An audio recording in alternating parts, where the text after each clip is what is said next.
اللہ الرحمن الرحیم۔ السلام علیکم friends, welcome to my channel Islamic book tuber. Actually ہمارا چینل اسلامک بک ریڈنگ سے ریلیٹڈ ہے اور آج کی ہماری بک ہے ہدایت کے چراغ۔ یہ بک قرآن و احادیث کی روشنی میں تمام انبیاء کرام کی زندگی کے اوپر ہے، جو حضرت آدم علیہ السلام سے لے کر حضرت محمد صلی اللہ علیہ وآلہ وسلم تک تمام نبیوں کی زندگی کے بارے میں ہمیں آگاہ کرے گی۔ اس بک کے تالیف مولانا محمد عبد الرحمن صاحب ہیں۔ جی تو چلیے سٹارٹ کرتے ہیں۔ بسم اللہ الرحمن الرحیم۔ پیش لفظ قرآن حکیم اور لسان نبوت۔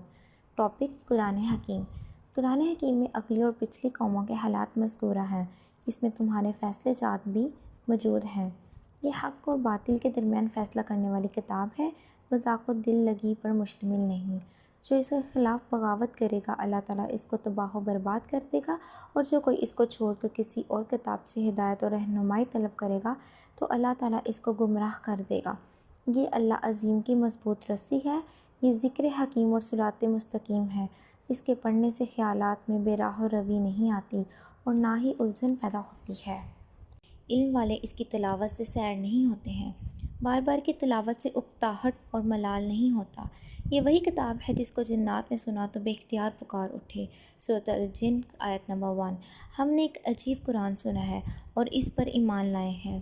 جو شخص قرآن کے مطابق بات کرے گا وہ سچائی پر قائم رہے گا، اور جو اس پر عمل کرے گا وہ اجر پائے گا، اور جو اس کے مطابق فیصلہ کرے گا وہ عدل و انصاف کا فیصلہ دے گا، اور جس نے اس کی جانب دعوت دی وہ صراط مستقیم پر قائم رہا۔ ترمذی جلد نمبر 2۔ اللہ کریم کی بڑی رحمت و عنایت ہے کہ اس نے انسانی ہدایت اور رہنمائی کے لیے آئینی و فوجداری طرز خطاب اختیار نہیں کیا، جس میں مرضیات اور نامرضیات کی طویل فہرست ہوتی ہے، جیسا کہ حکومت اور سلطنت کے آئینی دفاع و قوانین ہوا کرتے ہیں۔ اگرچہ اللہ عظیم کی حاکمانہ و قاہرانہ ذات الہی ہر طرح سزاوار ہے کہ وہ زمین پر اپنی مرضیات اور نامرضیات کا دستور دفاعت کی شکل میں نافذ کرے، لیکن اس کے فضل و کرم، احسان و عنایت، جود و سخاوت، رحمت و رافت نے انسانی رہنمائی اور ہدایت کے لیے اپنی کتاب مبین میں آئینی اور فوجداری دفاعت کا طرز اختیار نہیں کیا، بلکہ وعظ و نصیحت، درس و عبرت، شفقت و محبت کا عنوان اختیار کیا ہے۔ القرآن آیت نمبر 17۔ ترجمہ۔ ہم نے قرآن کو نصیحت اور عبرت کے لیے بہت آسان کر دیا ہے، پھر کیا کوئی نصیحت قبول کرنے والا ہے؟ قرآن حکیم میں وعظ و نصیحت، دعوت و تبلیغ، درس و عبرت کے عموماً 4 عنوان اختیار کیے گئے ہیں، جس کے ذریعے انسانیت کو رشد و ہدایت کا راستہ فراہم کیا گیا ہے۔ نمبر 1، تذکیر بآلاء اللہ۔ نمبر 2، تذکیر بأیام اللہ۔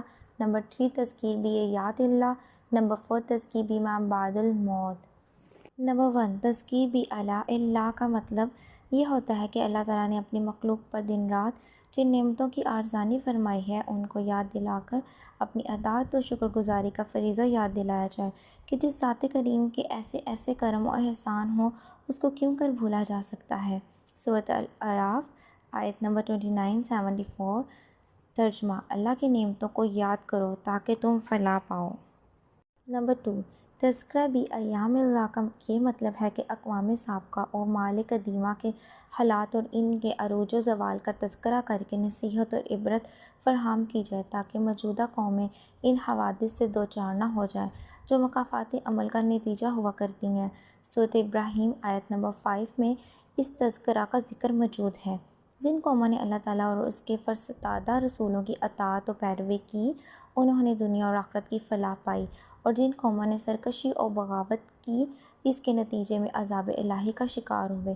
قوم نوح اور اصحاب الرس، قوم ثمود، قوم عاد، فرعون، قوم لوط، اصحاب الایکہ، قوم توبہ، ان میں سے ہر ایک نے نبیوں کی تعلیمات سے روگردانی کی۔ اللہ عظیم کا قانون مکافات سب کو اپنی گرفت میں لے لیا۔ نمبر 3، تذکیر بآیات اللہ کا مفہوم یہ ہے کہ عالم کون و مکان کی نشانیاں دکھلا کر خالق کائنات کی ہستی اور اس کی وحدت کا اعتراف کروایا جائے کہ یہ روشن ستارے، ٹھنڈا چاند، دہکتا سورج، بے ستون آسمان، کشادہ زمین، فلک پوش پہاڑ، رواں دواں دریا، ہواؤں کی ریل پیل، دن رات کا آنا جانا، طلوع و غروب کا منظم نظام، یہ کیا ایسے ہی چل رہا ہے جبکہ معمولی سی حرکت بھی بغیر کسی سبب نہیں ہوتی؟ تو پھر یہ آسمان، زمین و خلا کا باقاعدہ نظام کسی ہستی کے بغیر کیوں کر قائم اور دائم رہ سکتا ہے؟ اس سارے نظام کائناتی کے جزیات اور تفصیلات پر اگر عقل و تدبر سے کام لیا جائے تو تم خود بول اٹھو گے، بے شک جس ذات نے ایسے کامل اور مستحکم نظامات کیے ہیں وہی ذات واحد، قادر مطلق اور حکیم الکل اور سب کا پروردگار ہے۔ سورۃ یوسف میں اس تذکیر کا اظہار کیا گیا ہے۔ آیت نمبر 105 ترجمہ: اور زمین اور آسمان میں اللہ کے بہت سے نشانات ہیں جس پر یہ لوگ بے توجہی سے گزر جاتے ہیں اور ان کی طرف سے منہ پھیرے رہتے ہیں۔ نمبر 4، تذکیر بما بعد الموت کا مطلب یہ ہوتا ہے کہ عالم برزخ، قبر اور عالم آخرت و قیامت کے حالات اور حوادث سنا کر وعظ و نصیحت کی جائے۔ اللہ تعالیٰ نے انسانوں کو اس مخصوص عنوان سے جا بجا خبردار کیا ہے اور ذکر آخرت کو قرآن حکیم کی اساسی تذکیر شمار کیا ہے۔ قرآن حکیم کی یہ تذکیر سورۃ قاف میں بیان کی گئی ہے۔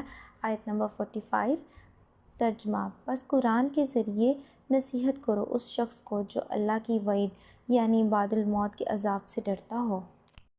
قرآن حکیم کا وعظ و ارشاد عموماً انہی 4 عنوانات پر مشتمل ہے۔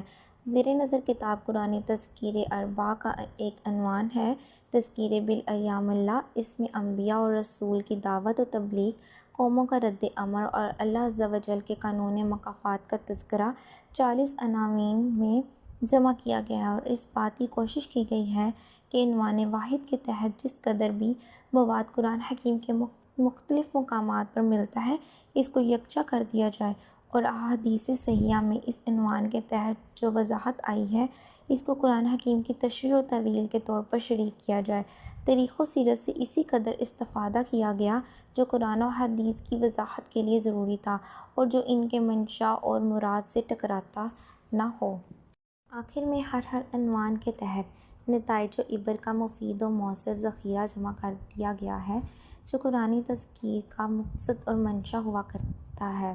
گویا آپ کی یہ کتاب انبیاء اور رسول کی حیات طیبہ اور ان کی دعوت و تبلیغ، اثار و قربانی کا تذکرہ اور قوموں کے عروج و زوال کی رویداد ہے۔